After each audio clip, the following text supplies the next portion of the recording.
over your lifetime when I was in graduate school as part of my thesis. And one of the ways that, we've got this very progressive tax and benefit structure in the program, but one of the things that undoes the progressivity of the program is that high income people tend to live longer. So they draw benefits longer. Whereas working class people that are working in manual labor jobs, they tend to have shorter life expectancies.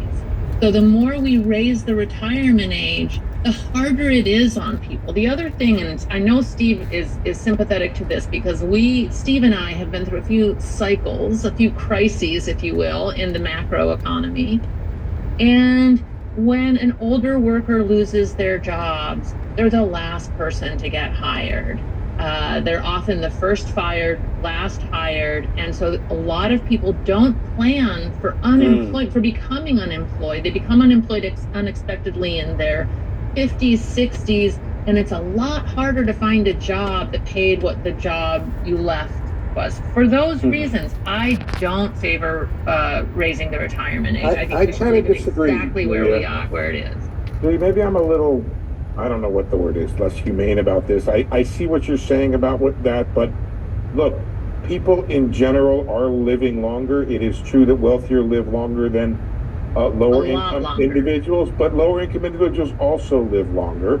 And remember what we're talking about. We're talking about access to use another acronym, the FRA, the full retirement age. It's not as if you cannot get benefits if you retire earlier, but the idea that you could get, and plus, Julia, when I talk about the politics of this, I just simply do not see it being solved if the Republicans are going to agree to something on the tax side, which they have to do, then the Dems have to agree to something on the benefit side. If you saw what happened today, there's been some hearings about a bill in Congress, and the CBO came out with a report, and the Democrats demagogued it, and the Republicans have this idea about raising the FRA to 69.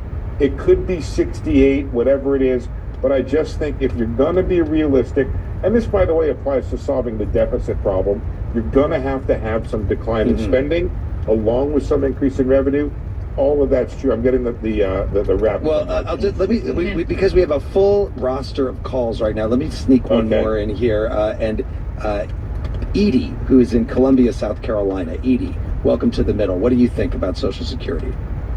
Well, thank you so much for taking my call. Honestly, I feel like this is deja vu all over again because we had this discussion in the late 90s. There were tons of hearings all over Capitol Hill and all over the country on how to reform Social Security. First, I would like to say to Gary, I just watched my father go through the same thing he's going through, and my heart goes out to him. One thing that hasn't been mentioned yet is the surplus that we've talked about, the 2% that was that was accumulated on Social Security called the trust fund. Everyone feels like that's going to be there and giving Social Security a few extra years, but in truth, that trust fund was actually used as a loan to fund other government programs.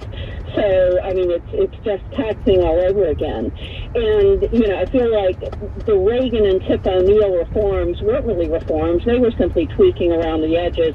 Real reform could come, even though difficult, could come from something like, for young people, making part of this a personal retirement account so that they could accumulate wealth over the time of their lifetime, have an account that they could then own and pass on to their children, and therefore, actually, have generational wealth that would, dramatically reduce poverty in the country. Let me ask Julia Coronado about that. Julia, it sounds a little like privatization of some of Social Security, but what do you think about that idea? Well, we did explore that in the 90s. There was a few proposals. One was to invest the Social Security Trust Fund in the stock market instead of government bonds. That was problematic because, of course, who makes those decisions, and and is there room for how do you decide to invest? Who controls those investments was an issue. The other proposal was individual accounts within Social Security. And I actually went on a journey myself as an economist looking into this policy. I thought that that was a great idea, again, for the reasons outlined, that, you know, building individual wealth, having more ownership.